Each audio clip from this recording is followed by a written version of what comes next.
саламатсыздар ма? Сәлем. Мен мектеп ауылы сыныбының тәрбиешісі Бедружиева Ақтоты Бауыржанқызы. Менің атым Кәусар. Менің жасым 6-да. Менің атым Жас. Менің жасым 6-да. Бізде Қадыр Мырзалиев атындағы мектеп ауылы сыныбында оқимыз. Балалар білесіздер ме? Сіздерге не зерттеушімін деген сайыс келіп жатыр, қатысасыздар? Қатысайық. Ендеше? Мен анам екеуміз Түймедақ гүлі ертейміз. Мен анам екеуміз Калифорния құрттарымен топырақты зерттейміз. Кеттік пе ендеше? Кеттік.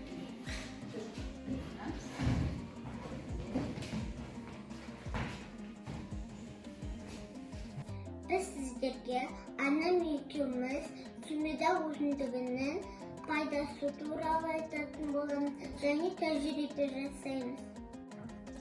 Біз қазір түймедақ гүлдерінен көңіл күйді тыныштандыратын шай жасаймыз. Ол үшін Түймедақ гүлін стақанға бір қасық саламыз. үстіне қайнаған су құямыз. Қасықпен араластырамыз. Араластырып болған соң 1 сағатқа қалдырамыз. 1 сағаттан кейін шайды сүзіп, ұйықтар алдында үстіне 1 шай қасық бал қосып қабылдаймыз. Бұл сіздің ұйқыңыздың тыныш болуын және таңертеңгілік сергек оянуыңызға көмектеседі. Біз 15 күн бұрын түймедақ майын дайындадық. Ол үшін түймедақ гүлдерінен 1 стаканды алып, шыны ыдысқа салдық. Үстіне 2 стакан өсімдік майын қойдық. Оның үстіне е дәруменнің бірнеше тамшысын тамыздық. 15 күнге қалдырдық, тұндырдық. Одан кейін сүзіп алдық. Сүзгеннен кейін дайын түймедақ майын алдық. Түймедақ майы бет пен денеге жағуға, күйік пен ісікті емдеуге қолданылады. Түймедақ пайдалы дәрілік өсімдіктердің бірі. Оның гүлінің құрамындағы адам ағзасына оң әсерін беретін эфир майы бар.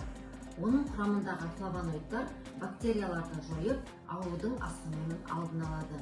Сонымен қатар, құрамындағы пайдалы май қышқылдары зат алмасуды реттеп, тәбетті ашады, ағзадағы зиянды токсиндер мен шлактарды бөліп шығарады.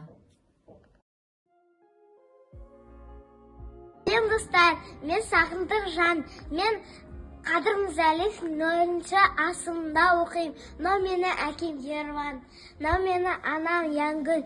Қазір біз үшеуміз қоқыс заттарды пайдалы заттарға айналдырып көрсетеміз. Ауылда осындай бауырғы үйдің қасында мал қиярын шашып жатыр. Жаңағы мал қияры қара топыраққа айналдыруға болады. Ол үшін бізге Калифорния құрттар көмектеседі. Мал қиярын үстіне құрттарды саламыз. Үстіне тамақ қалдықтарын саламыз. 1 айдың ішінде құрттар тамақ қалдықтарын жеп, қара топыраққа айналдырады. Жанайчым, ескеретін жағдай құрттар